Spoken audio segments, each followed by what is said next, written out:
আসসালামু আলাইকুম। প্রতিদিনের রান্নার আরও একটি রেসিপি নিয়ে হাজির হয়ে গেলাম। এখন তো বাজারে শীতের সবজি পাওয়া যায়, তো আজকে আমি শীতের সবজি এছাড়াও রেগুলার যে সবজিগুলো বাজারে পাওয়া যায় তো সেই সবজি সবগুলো মিলে একটা ভীষণ মজার সবজির রেসিপি আপনাদের সাথে শেয়ার করব। তো এখানে আমি সবজির মধ্যে নিয়েছি সিম, বরবটি, বেগুন, মিষ্টি কুমড়া। তো সবজিগুলোকে আমি চৌকো চৌকো করে কেটে ভালো করে ধুয়ে পানি ঝরিয়ে রেখেছি। তো এখন রান্না করতে চলে আসলাম। তো চুলায় একটা প্যান বসিয়ে দিয়েছি, তাতে আমি তেল গরম করতে দিয়েছি। তো তেলটা গরম হলে এর মধ্যে আমি পেঁয়াজ কুচি দিয়ে দিলাম। এবার পেঁয়াজটাকে লাল হওয়া পর্যন্ত ভেজে নিব।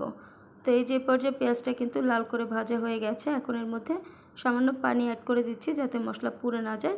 তো এখন এর মধ্যে দিয়ে দিচ্ছি 1 চামচের মতো আদা রসুন বাটা, 1 চামচের মতো মরিচ গুঁড়া, হাফ চামচের মতো হলুদ গুঁড়া, 1 চামচের মতো ভাজা জিরা গুঁড়া আর স্বাদ মতো লবণ দিয়ে দিলাম। তো আমরা আমাদের মশলা চামচের পরিমাণ মতো মশলাগুলো অ্যাড করে দিয়েছি। এবার মশলাটাকে ভালো করে কষিয়ে নিয়েছি। তো এই যে মশলা থেকে তেল ছাড়তে শুরু করেছে। এখন আমি সবজিগুলো দিয়ে দিলাম। এখানে আমি যে সবজিগুলো সেদ্ধ হতে একটু সময় লাগে তো সেই সবজিগুলো দিয়ে দিয়েছি। তো এবার সবজিগুলোকে ভালো করে নেড়ে চেড়ে মিশিয়ে নিলাম। মশলার সাথে একবার ঢাকনা দিয়ে ঢেকে রেখে দেবো কিছু সময়ের জন্য। তো এই যে কিছু সময় পর ঢাকনাটা তুলে নিয়েছি। তো এই যে এখানে আমার সবজিটা কিন্তু প্রায় সেদ্ধ হয়ে গেছে। তো এখন আমি এর মধ্যে মিষ্টি কুমড়াটা দিয়ে দিচ্ছি, কারণ মিষ্টি কুমড়াটা কিন্তু সেদ্ধ হতে সময় লাগে না, তো এই জন্য পরে দিয়েছি। তো এবার সব কিছু খুব ভালো করে নেড়ে চেড়ে আরও কিছু সময় সবজিটাকে কষিয়ে নিব। তো এই যে পর্যায়ে আমার সবজিগুলো ভালো করে কষানো হয়ে গেছে। এখন আমি এর মধ্যে পরিমাণ মতো পানি দিয়ে দিচ্ছি। তো যেহেতু সবজি রান্না করব তো একটু ঝোল ঝোল রাখবো, তো এখানে আমি পানির পরিমাণটা একটু বেশি করেই দিয়েছি। তো আপনারা যতটুকু ঝোল রাখবেন তো সেই অনুপাতে পানিটা অ্যাড করে দিবেন। এবার এটাতে বলক আসা পর্যন্ত অপেক্ষা করব।